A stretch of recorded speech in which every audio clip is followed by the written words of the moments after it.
যে সিসিটিভি ফুটেজটা আপনারা দেখছেন, ওখানে টাকার ব্যাগ নিতে কালো টি শার্ট পরা যে ছেলেটা ছিল সেটা ছিলাম আমি। ওয়েস্টিনের নিচে সাদা সিএফ মোটর বাইকে হেলমেট লাগানো অবস্থায় আমার সাথে কথা বলতেছিলেন একজন উপদেষ্টা। সেই উপদেষ্টা ছিলেন আসিফ মাহমুদ সজীব ভুইয়া। মোহাম্মদপুর থানার মতো একটা ছোট্ট একটা থানার একটা বৈষম্যবিরোধী ছাত্র আন্দোলনের আর সেই ছেলেপেলে মব ক্রিয়েট করতে গিয়ে ধানমন্ডি থানা ধরা খাইলো, তাদেরকে ছাড়ে আনলো কি? আব্দুর রহমান মাসুদের মতো এত বড় ফিগার, এই ইন্টারন্যাশনাল নেতা ওই রকম লোকজনদেরকে ছাড়াইতে থানায় যায় কেন যায়? খোঁজ করেন, চোখের সামনে দেখতে পাচ্ছেন কারা কারা ধনী হয়ে গেছে, কিভাবে রাতারাতি ফকির গুলা কোটিপতি হয়েছে, এটা ওপেন সিক্রেট। এবং এদের এইসব টাকা পয়সা আসছে থেকে এইভাবেই।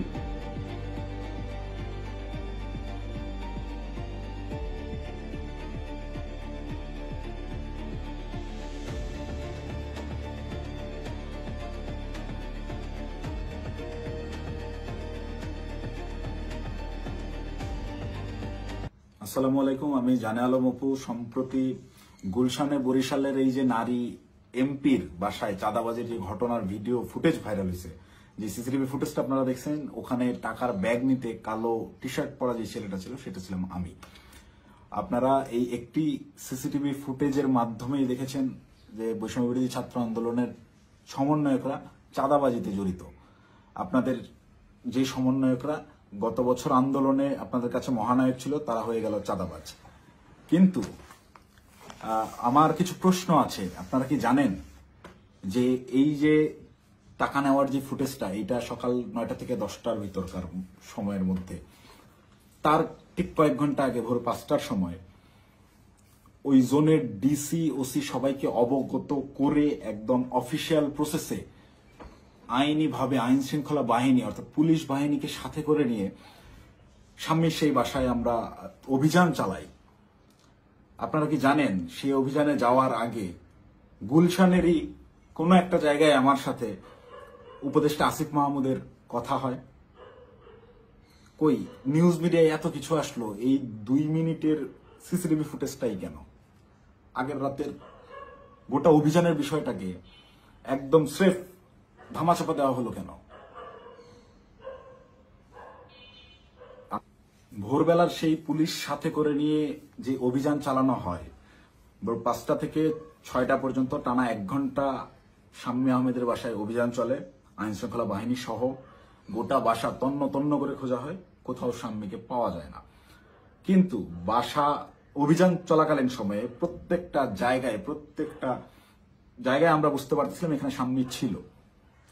তার ব্যবহৃত জিনিসপত্র, বেডের পাশে তার ফোন, তার হেডফোন, তার জুতা, এভরিথিং, তার ভ্যানিটি ব্যাগ, সবকিছু একদম স্পষ্ট বোঝা যাচ্ছিল শাম্মী এই জায়গায় ছিল। সামহাও ইনফরমেশন লিক হয়ে গেছে, সে চলে গেছে। তো যেই 2.5 মিনিটের সিসিটিভি ফুটেজ ভাইরাল করে আমাদেরকে রাতারাতি হিরো থেকে একদম ভিলেন বানানো হলো, যারা এই কাজটা করলো তাদের কাছে আমার অনুরোধ থাকবে এবং চ্যালেঞ্জ করব আমি, যদি সৎ সাহস থাকে আগের রাতের সিসিটিভি ফুটেজটা আপনারা ফাঁস করেন, দেখি কে ফোন করছে, কার কলে, কিভাবে শাম্মীর বাসা থেকে বেরোইছে, এবং আইন শৃঙ্খলা বাহিনীর সাথে আমরা যে অভিযানে গেলাম সেখানে আমাদের ভিতর কি কি কথা হয়েছে। আমরা চাঁদাবাজ কিভাবে হলাম? চাঁদাবাজি তো করি নাই। আমাদেরকে পরের দিন সকালবেলা এটা যোগাযোগ রিয়াদের সাথে করছে, রিয়াদের সাথে যোগাযোগ করে রিয়াদকে ডেকে পাঠাইছে তারা। রিয়াদ আমাকে ফোন দেয়, ফোন দিয়ে ডেকে নেয় যে ভাই ওই বাসায় একটু আসতে হবে। তো সে আমাকে প্রাথমিকভাবে জানায় যে শাম্মী যায় নাই, এটা এখনো আমাদের কাছে তথ্য আছে, আমি বাসায় নজরদারি করতেছি, আপনি তাড়াতাড়ি আসেন। আমি ইমার্জেন্সি যাই। যাওয়ার পরে রিয়াদ আমাকে নিয়ে ভিতরে যায় এবং বলে যে ভাই উপর থেকে ডেকে পাঠাইছে বলার পর আমরা ওকে তাহলে চল। আবার যাওয়ার আগে একটু আটকাইলাম যে অন্যরা আসুক। পরে বেশ কয়েকজনকে ফোন দিল রিয়াদ, দিয়ে বলে যে ভাই সবাই ঘুমিয়ে গেছে, কেউ আসতেছে না। তো অগত্যা আমি ওর সাথেই গেলাম। সিঁড়িতে রিয়াদ আমাকে টাচ দেয় যে ভাই ওরা কিছু টাকা পয়সার কথা বলছে, পোলাপানরা চাপানি খেতে টাকা পয়সা দিবে। তা আমি স্বাভাবিকভাবেই মাইন্ডসেট করে নিছি, আমরা রাতে যে কজন আসছিল আর পুলিশ সব মিলে সর্বোচ্চ 40 জন হবে। তো পুলিশদেরকে বাদ দিলে এটা 15-20 জন বা 30 জন সর্বোচ্চ। এই কতই বা দিবে, 50,000 1 লাখ টাকা হয়তো বা দিবে। এইটা একদম নর্মাল থট থেকে ভাবছি। এই ভেবেই আমি ওর সাথে ভিতরে যাই। ও আমাকে বলে দিছে যে আমি বলছি যে আমি ভাই এগুলা আমার মন সাইদের, আমি কথাবার্তা বলতে পারি না। বলে আপনার কথা বলতে হবে না, আপনি রাতে খুব ভালো রোল প্লে করছেন, আপনারা ওরা ভয় পাবে। আপনি যেভাবে সব জায়গায় খোঁজাখুঁজি করছেন, চিল্লাচিল্লি করছেন, আপনারা ওরা ভয় পাবে। আপনার ফেসটা খালি দরকার, আপনি খালি আমার সাথে তাল মেলাবেন, বাকিটা আমি দেখবো। তো আমি যে গেছি তার সাথে, একটু আমার ভিতরেও ওই সময় হয়তো লোভ আসছে, আমি নিজেকে কন্ট্রোল করতে পারি নাই, বা ওই মুহূর্তে সঠিক ডিসিশনটা কি হবে আমি নিতে পারিনি। খুব ইনস্ট্যান্ট, সিঁড়িতে উঠতেছি আর 2 ধাপ গেলে আমি বাসার দরজায় চলে যাবো, এতটুকু সময়ের ভিতরে আমাকে সিদ্ধান্ত নিতে হয়েছে। তো এটা আমার ভুল সিদ্ধান্ত হয়তো বা ছিল। ভিতরে গেলাম, গিয়ে বসলাম। বসার পরেই ওই স্বামীর হাজবেন্ড এসে 5 লাখ টাকার অফার করে যে আমি তোমাদেরকে 5 লাখ টাকা দিচ্ছি, তোমরা যারা ছিলে তোমরা চা পানি খায়ও, আমরা শান্তিপ্রিয় মানুষ, আমি সারা জীবন চাকরি করছি, কোনো রাজনীতি করি নাই, চাকরির রিটায়ারমেন্ট শেষে এখানে আছি, রেস্ট করতেছি, এই বয়সে এসে আমাদেরকে আর তোমরা হয়রানি করিও না, আমি কোনো রাজনীতির মধ্যে নাই, তো আমাদেরকে একটু শান্তিতে থাকতে দাও। এবং উনি আরো একটা প্রশ্ন করেন যে আমাদের তথ্য তোমাদেরকে কে দিছে, তোমরা কিভাবে জানলা যে আমরা এখানে আছি। এই দুইটা বিষয় উনি জিজ্ঞেস করেন, একটা হচ্ছে অনুরোধ করেন ওনাদেরকে ডিস্টার্ব না করতে, আরেকটা হচ্ছে ওনারা যে এই বাসায় আছেন, স্বামী যে এই বাসায় থাকেন বা ওনারা এই বাসায় আছেন, এই তথ্যটা কে দিছে। এই দুইটা ইসের বিনিময়ে সে 5 লাখ টাকা দিতে রাজি হয় এবং আনতে চলে যায় এখন, যে তো আমি তোমাকে 5 লাখ টাকা দিচ্ছি, তোমরা এটা নিয়ে যাও। দেন রিয়াদ রেসপন্স যেটা করে, রিপ্লে করে, সেটা শুনে আমি রীতিমতো আকাশ থেকে পড়ছি। ও একরকম ঝাড়ি মেরেই বলে আমি চ্যালেঞ্জ করতেছি, এই আমরা যতক্ষণ ছিলাম গোটা সময়ের ওই প্রায় আমরা 15 থেকে 20 মিনিট ছিলাম, গোটা টাইমের সিসিটিভি ফুটেজ তারা ফাঁস করুক। আমার এই ভিডিও যে সাংবাদিক ভাইরা দেখবেন, আপনারা ওই বিল্ডিং আবার যান, বিবিসির সাংবাদিকরা তো আগের বার বেশ কয়েকটা ফুটেজ বের করছেন সিঁড়ি দিয়ে ওঠা নামার, আপনারা কেন সাউন্ড দেন নাই আমি জানি না। আপনারা এইবার যদি যান গোটা ফুটেজটা ফাঁস করেন, এটা আমার অনুরোধ থাকবে। তাহলে ভাই আমি একটু বাঁচি। আমাকে যেভাবে আপনার এই চাঁদাবাজ হিসেবে পরিচয় করাইলেন, ডেকে নিয়ে ভাই টাকার ব্যাগ হাতে ধরাই দিছে, চাঁদাবাজি করতে যাই নাই, জীবনে চাঁদাবাজির কোনো রেকর্ড নেই, খোঁজ নিয়ে দেখেন, গোয়েন্দা লাগান, এভরিথিং। 1 টাকার অবৈধ সম্পদ কোথাও অর্জন করছি কিনা চ্যালেঞ্জ করবো, কেউ বের করতে পারবে না। এবং সর্বোচ্চ চেষ্টা করতেছে বর্তমান এই রাষ্ট্রযন্ত্র, সর্বোচ্চ চেষ্টা করতেছে আমাকে ভিলেন বানানোর। আমার বিরুদ্ধে কোনো এভিডেন্স পাচ্ছে না, এরকম কোনো কাজে আমি কখনোই ছিলাম না, আমাকে ডেকে নিয়ে জাস্ট ইউজ করা হয়েছে। যাই হোক, ওই প্রসঙ্গে আপাতত না যাই, ঘটনায় ফিরি। এখানে রিয়াদ রিপ্লেতে বলল যে কিসের 5 লাখ, 1 কোটির নিচে কথাই হবে না, আপনাদের মানিজ্য সব বাঁচাই দিলাম, আত্মীয় স্বজনের কাছে কালার খাইতে হইল না, জেল খাটতে হইল না, কোনো কিছু করতে হইল না। আমি ভাই রীতিমতো 1 কোটি টাকার কথা শুনে হয়েছি যতটা, তার চাইতেও বেশি হয়েছি। অকপটে বলতেছে যে আপনাদেরকে জেল খাটা লাগলো না, কিছু না, আত্মীয় স্বজনের কাছে মানহানি হলো না, মিডিয়া হইলো না, কোনো কিছু হইল না, এটার বিনিময়ে শুধু 5 লাখ। তখন একরকম মাথা ধরে উঠছে আমার যে এইটা কি তাহলে প্ল্যান ছিল। আমি ওই তখন থেকেই রাতে বিভিন্ন ক্লু পাচ্ছিলাম যে স্বামী বাসায় ছিল, তখন আমার মাথায় খেলে যে এটা কি আসলে প্ল্যান ছিল। তাহলে কি প্ল্যান করে স্বামীকে এরা সেফ এক্সিট দিছে, এবং সেফ এক্সিট দেওয়ার বিনিময়ে এখানে কোটি টাকা নিতে আসছে। মাথায় যখন প্রশ্নটা ঘুরপাক খায়, আমি ওখান থেকে একটু উঠে চলে যাই যে আমি এইসব টাকা পয়সার ডিলিং আমি থাকবো না। তখন আবার আমার মাথায় এইটা খেলে যে আমি তো রিয়াদের সাথে আসছি, রিয়াদ আমার সহযোদ্ধা, সে আমার পূর্ব পরিচিত, তাকে এখানে একা রেখে আমি কিভাবে চলে যাই একটা আওয়ামী লীগের এমপির বাসায়, একে তো গুম করে দিতে পারে বা এর যে কোনো বিপদ হতে পারে। ওর সেফটির কথা চিন্তা করে ওকে আমি একা রেখে চলে গেলে ওর বিপদ হতে পারে, এই চিন্তা করে আমি আবার ব্যাক আসি না। যাই হয় হোক, আমাকে রিয়াদকে নিয়ে যেতে হবে, অ্যাটিনাও রিয়াদকে আমাকে তাড়াতাড়ি এখান থেকে বের করতে হবে।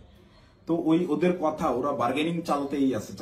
ওটা 1 কোটি থেকে 50 লাখে নামে, 50 লাখের থেকে ওই 50-50 করবে, 25 এখন নেবে, 25 করে বিভিন্ন রকম বার্গেনিং করতে থাকে। গোটা সিসিটিভি ফুটেজ দিলেই আপনারা দেখতে পাবেন। তো আমি যত ফাস্ট করা যায় এখান থেকে বের হইতে পারলে পারছি।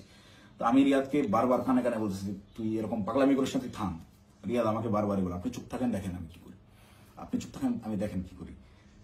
তো আমি সাহস আর পাচ্ছিলাম না। উনি একটা সময় করলেন কি, পাশের রুমে গেলেন, পাশের রুমে গিয়ে কাউকে একটা ফোন দিলেন, সর্বোচ্চ 30 সেকেন্ড বা 1 মিনিট পরে একটা লোক আসলেন, এসে বেল চাপলেন, দরজা খুলতেই বাইরে থেকে একটা টাকার ব্যাগ দিল, টাকার ব্যাগটা নিয়ে গেটটা লাগাই দিলেন।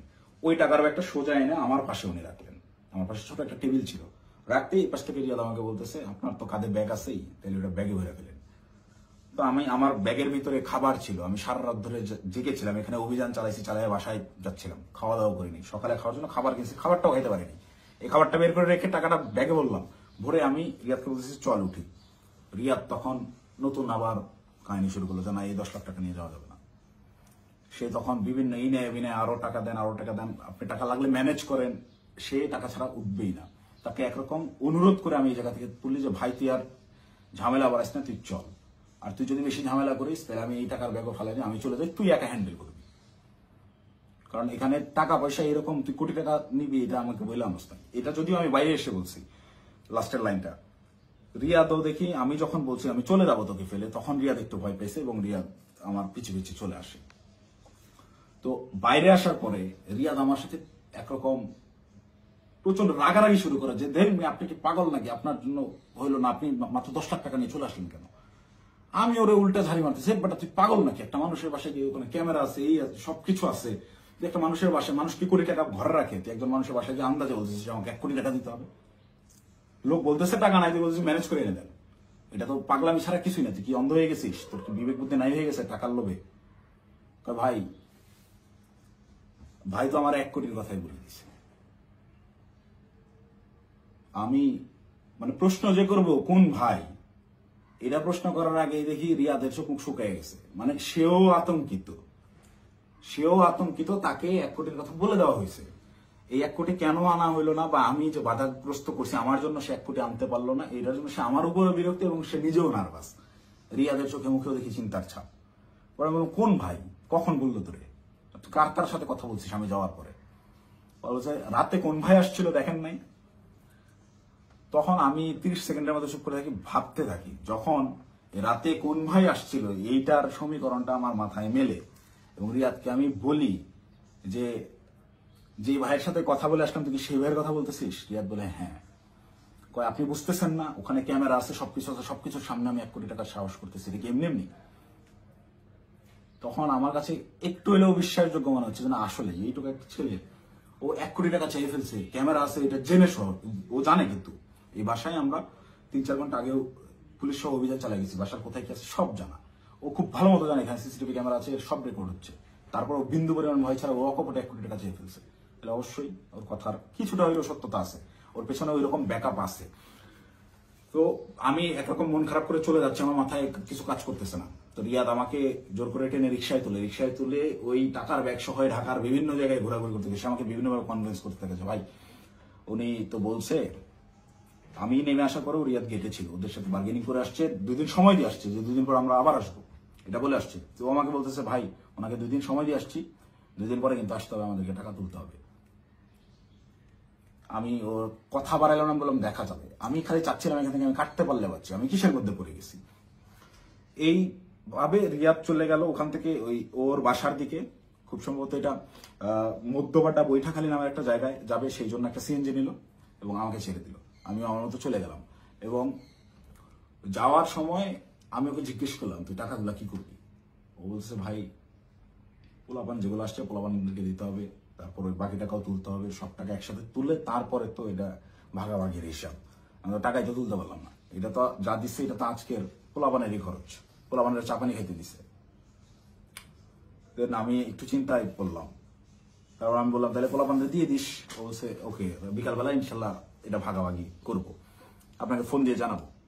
তো বিকালে আমি তো এর মধ্যেই আমি বেশ কয়েকজনের সাথে রাতে যারা ছিল তাদের বেশ কয়েকজনের সাথে যোগাযোগ করি এবং তাদের কথাবার্তা আমি সরাসরি স্বীকার করি নাই বা বলি নাই যে রিয়াদ এরকম করছে। তাদেরকে আমি বিভিন্নভাবে ঘটনাটা সম্পর্কে অবগত করার চেষ্টা করি যে তোর এরকম কিছু হয়েছে কিনা বা রিয়াদ কোনো টাকা পয়সা দিয়েছে কিনা। তো সবাই অস্বীকার করতেছে, মানে যারা আসছিল এই অভিযানটা চালাইতে তারা কেউ এই বিষয়ে অবগতই না। তার মানে এখানে ওই যে আমাদের গ্রুপে ইনফরমেশন দেওয়া হলো অমুক বাসায় আওয়ামী লীগের এমপি আছে বলে ছাত্রদেরকে চেতায় দেওয়া হলো, চেতায় দিয়ে এই ছাত্রদেরকে মব করতে পাঠানো হলো। ওখানে ছাত্রদেরকে পুলিশ বাহিনী সহ ওই এমপির বাসায় পাঠাইয়া ওই পরিবারকে ভয়ভীতি প্রদর্শন করা হলো। করার পরে ছাত্ররা সবাই যে যার মতো বাসায় চলে গেল। তারপরে চাঁদাবাজের দল চাঁদাবাজি করতে আসলো। ঘটনা এইটাই।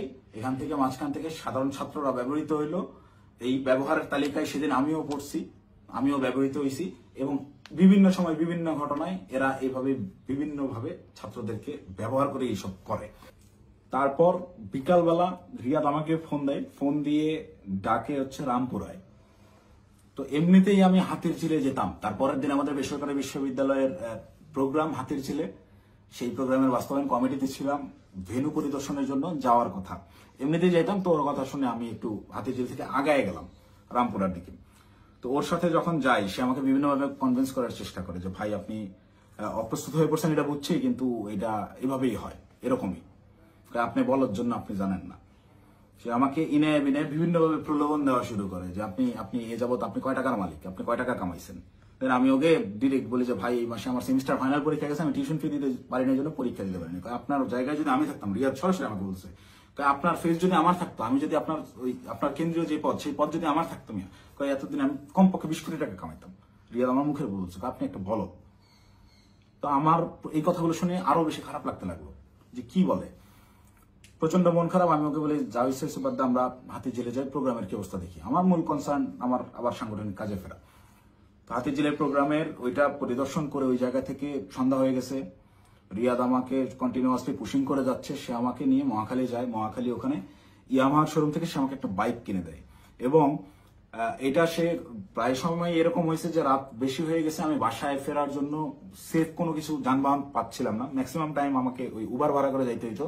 আমি ওদের কাছ থেকে টাকা ধার নিতাম এবং প্রায়শই এটা বলতাম যে আমার একটা বাইক থাকলে খুব ভালো হতো। এইটাকে সে কাজে লাগে, আমাকে একটা বাইক কিনে দেয়। সে আমাকে সাথে করে নিয়ে গিয়ে এবং সে আমার পিছনে বাইকে চড়ে ঘুরে ঢাকা শহরের বিভিন্ন জায়গায়।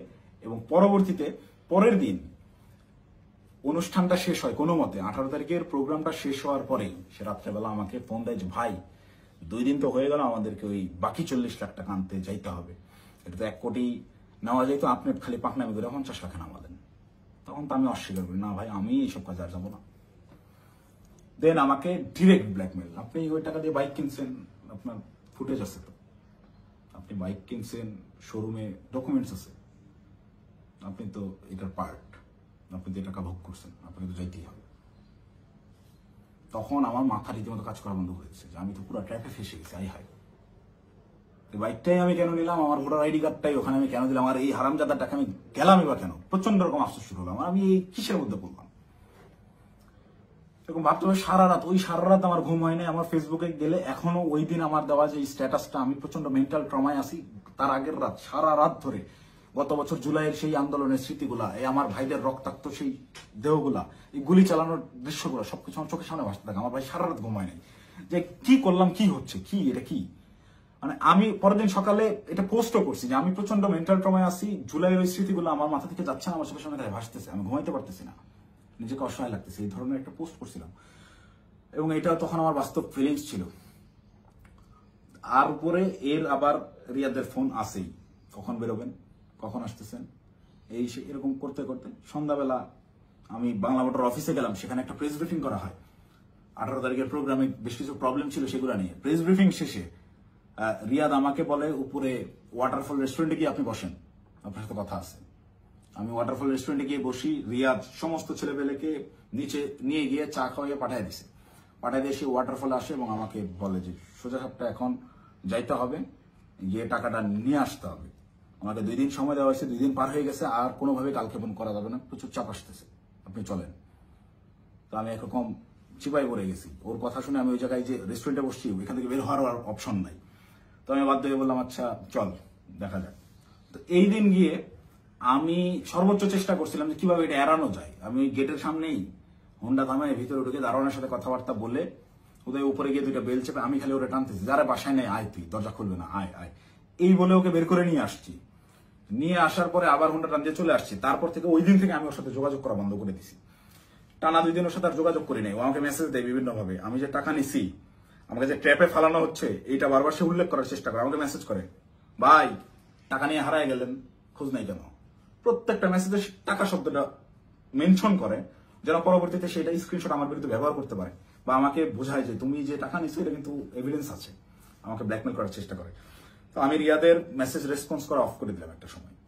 এবং যখন দেখলাম আমি ট্র্যাপে ফেসে গেছি এবং ওরা যা বলে আমাকে তাই করতে হবে, তখন আমি রিয়াদের সাথে সম্পূর্ণরূপে যোগাযোগ করা বন্ধ করে দিই এবং রিয়াদকে বলি তুই যদি আমাকে এইগুলা নিয়ে চাপ দিস তাহলে আমি কিন্তু সমস্ত কিছু ফাঁস করে দেবো এবং ওই বাসায় তুই যদি আরেকবার যাস, আমি এখনই ওই বাসার লোককে ফোন দিব, সে যেন থানায় বলে রাখে, পুলিশ দিয়ে তোদের যেন ধরায় দেয়, অথবা এই সিসিটিভি ফুটেজ যেন ফাঁস করে দেয়, আমার যা হবে হবে, তোদের এইসব আমি আর মানতে পারতেছি না।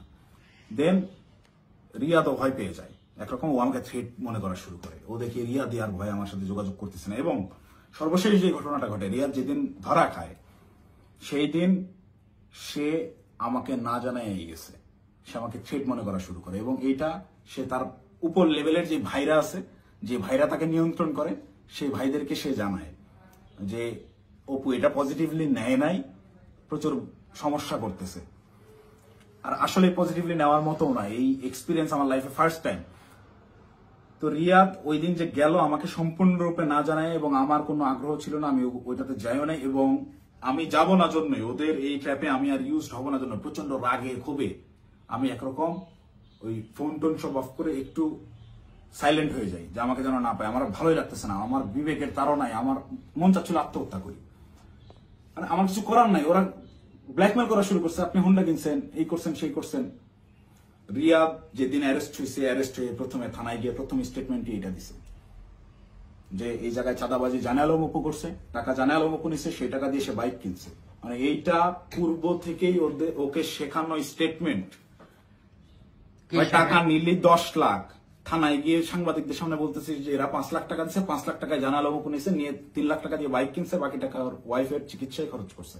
মুখস্থ বয়ান বলে দিবি, তুই কি জানোস আমার ওয়াইফ অসুস্থ কিনা? আন্দাজে একটা কথা যে বলে দিল, আমার ওয়াইফের গত 6 মাসে ওই রকম মেজর কোনো অসুস্থতা আসে নাই যে যার জন্য মেডিকেলে টাকা দিতে হবে। যাই হোক, রিয়াদ অ্যারেস্ট হয়ে থানায় গিয়ে যখন প্রথম স্টেটমেন্টটাই আমার বিরুদ্ধে দিল, এবং ওই জিনিসগুলো যখন আমি দেখলাম যে আমার সিসিটিভি ফুটেজ ভাইরাল করা হয়েছে, এবং রিয়াদ রিমান্ডে তো গেল পরে, আমি রিমান্ডে যাওয়ার পরে স্টেটমেন্ট দিলেও আমি বলতে পারতাম যে সে নির্যাতনের ঠেলায় হয়তোবা নিজে বাঁচার জন্য দোষ আমার উপর পার করেছে। তা না, সে অ্যারেস্ট হয়ে থানায় গিয়ে প্রথম স্টেটমেন্ট দিচ্ছে আমার বিরুদ্ধে যে এইগুলো সব জানালো মুখ করছে।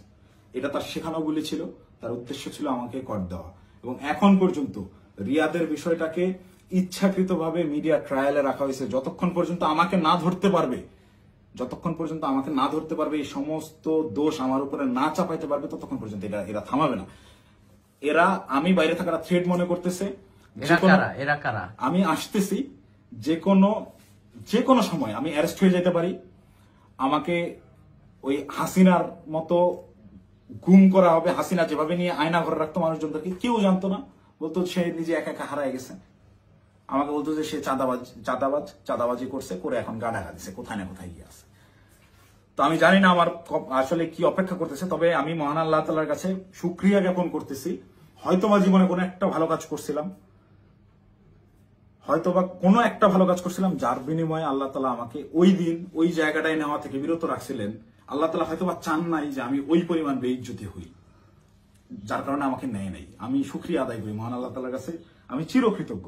যাই হোক, এখন আমি যে কোনো সময় আমাকে আপনারা জেলখানায় দেখতে পারেন, আমার লাশ আপনারা নদীতে ভাসতে দেখতে পারেন, অথবা হঠাৎ করে একদিন টেলিভিশন খুলে দেখবেন যে আমি ওই বসে আছি, আমার সামনে প্রচুর টাকা পয়সা, মদ, তারপর হচ্ছে অস্ত্র দিয়ে আমাকে দেখানো হচ্ছে আমি ঢাকা শহরের সবচেয়ে বড় মাফিয়া ছিলাম, গ্যাংস্টার ছিলাম, আমাকে অ্যারেস্ট করা হয়েছে। এরকম যে কোনো নাটকই সাজানো হইতেই পারে। তো এই নাটকগুলো যদি সাজানো হতে পারে, বা আমাকে এভাবে ফাঁসানো হতে পারে, আমাকে দিয়ে এই কথাগুলো বলানো হতে পারে, তার আগেই সঠিক সত্যটা জাতির উদ্দেশ্যে, জাতিরকে জানানোর জন্য আমার এই ভিডিওটা বানানো।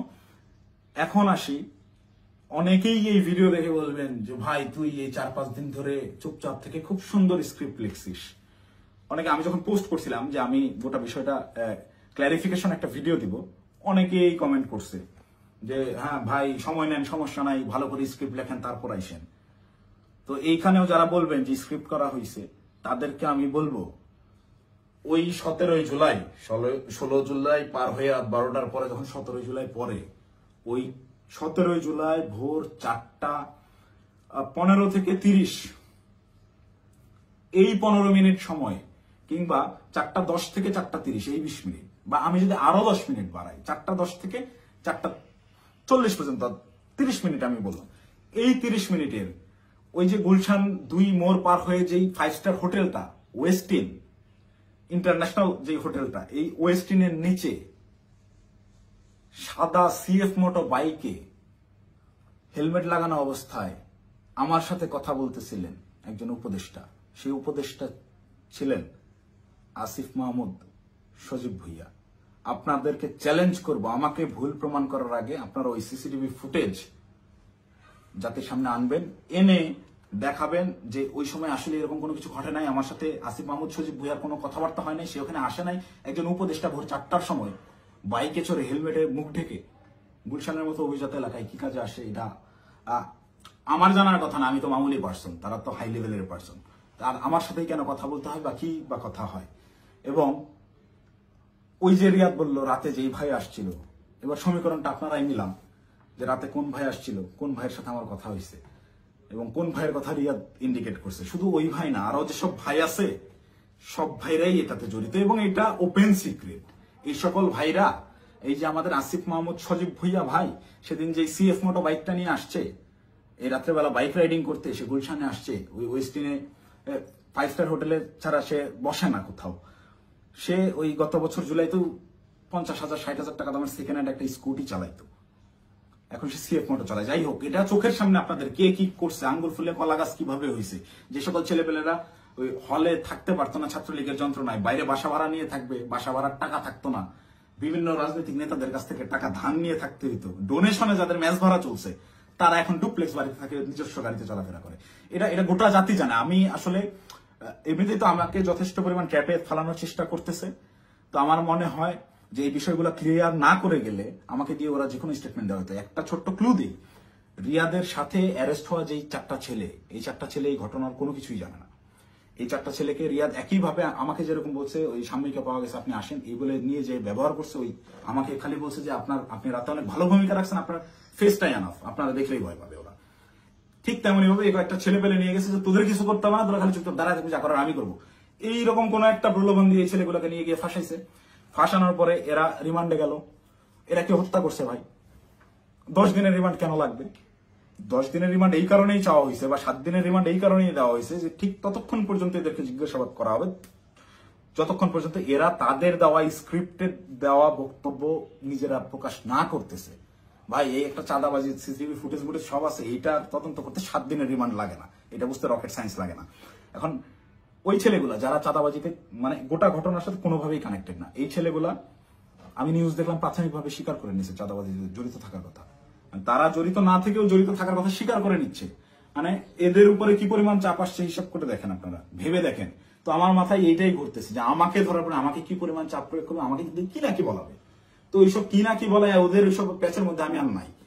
আমি সত্যটা বলে গেলাম, এখন যদি আমাকে গুম করে, আমাকে খুন করে, যাই করুক, আমি ভিডিওতে যা বলে গেলাম এটা শতভাগ সত্য, আমি দায়িত্ব নিয়ে বলতেছি। আমি আপনারা অনেকেই আমার পরিচিত মানুষজনদের ভিতরে অনেকেই ভিডিওটা দেখবেন যারা আমার সহযোদ্ধা, যারা আমার সাথে এতদিন চলাফেরা করছেন এবং যারা আমার সম্পর্কে জানেন, যারা আমার শুভাকাঙ্ক্ষী, তারা অবশ্যই এই কথাগুলো বিশ্বাস করবেন। তারা জানেন আমি ওই রকম দুর্নীতির সাথে যুক্ত হতেই পারি না এবং আমাকে তারাও ইউজ করে সুবিধা করতে পারে নাই। সুবিধা করতে পারে নাই জন্যই আমাকে আটকে দেওয়ার এত চেষ্টা। তো আমি যদি গুম হয়ে যাই, খুন হয়ে যাই, নিখোঁজ হয়ে যাই, যাই হোক, আমাকে যাই করুক, আপনারা দয়া করে এই সত্যটা জেনে রাখবেন, এইটাই প্রচার করবেন। অপু চাঁদাবাজ ছিল না এবং জুলাইকে বিক্রি করে চাঁদাবাজি যারা করতেছে, যারা ধনী হয়েছে, ফকিরের পোলারা কোটিপতি হয়েছে, তাদের বিরুদ্ধে আওয়াজ তুলতে গিয়ে অপু নিজেই চাঁদাবাজ হয়ে গেছে, ষড়যন্ত্রের শিকার হয়ে। ভাই আমি যদি চাঁদাবাজি করতাম, ভাই এই 1 মাস আগে আমার ইউনিভার্সিটিতে আমার সেমিস্টার ফাইনাল পরীক্ষা গেল, মাত্র 60 থেকে 70,000 টাকার মতো আমার ডিউ ছিল। এই 60-70,000 টাকা আমি দিতে পারিনি, এই জন্য পরীক্ষা দিতে পারিনি। আমি এনসিপির পদযাত্রায় গেলাম 5 তারিখে পদযাত্রা আমার জেলায় ছিল, আমি 4 তারিখে গেছি। আত্মীয় স্বজন, বাসার ফ্যামিলি মেম্বার সবাই জানে যে আমি আমার জেলায় সমাবেশ, এই কারণে আমি পরীক্ষা দিচ্ছি না। আসলে আমি টাকার অভাবে পরীক্ষা দিইনি। আপনার ইউনিভার্সিটিতে খোঁজ নিয়ে দেখেন, আমার পোর্টালে গিয়ে দেখেন আমার ডিউ কত টাকা। আমি রেজিস্ট্রার স্যারকে মেইল করছিলাম যে স্যার আমাকে পরীক্ষা দেওয়ার পারমিশন দেওয়া যায় কিনা, তারা আমাকে পরীক্ষা দেওয়ার পারমিশন দেয় নাই ডিউ রেখে।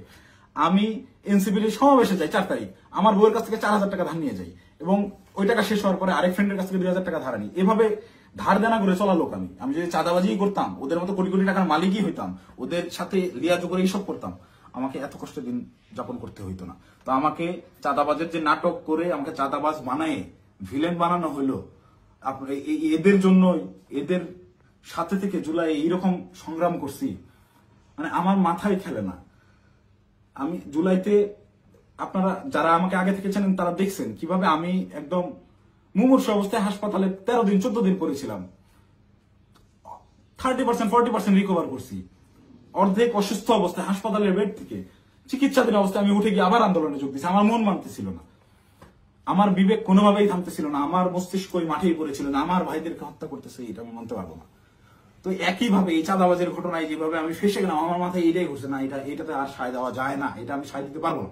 সেদিন থেকেই আমি বিরূপ আচরণ শুরু করি, এইসব চিন্তা ভাবনা আমার মাথায় ঘুরতে থাকে।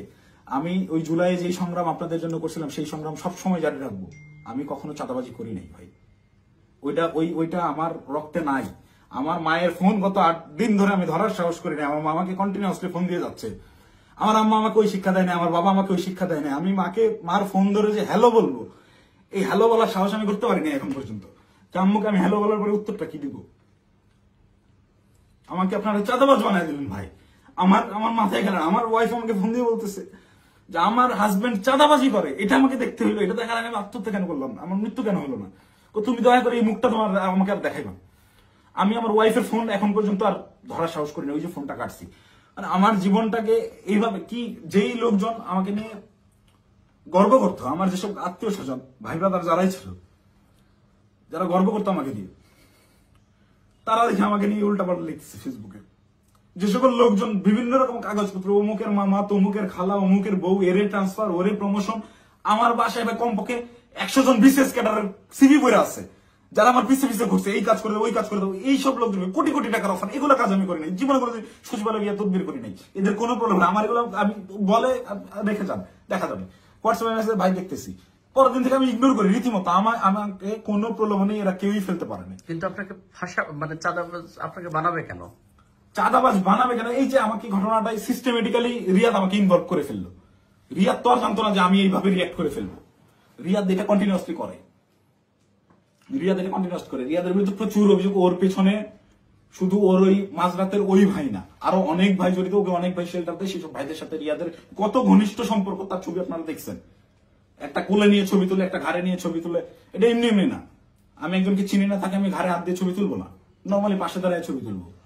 হ্যাঁ, ব্যাপার আছে অনেক। ছবি তোলার ধরন, কথাবার্তার ধরন, আই কন্ট্যাক্ট, ওইগুলো দেখলে বোঝা যায় কার সাথে কিরকম সম্পর্ক। ফাইনালি এই যে আটকের যে নাটকটা, ভাই দেশে কত কি হয়ে যাচ্ছে।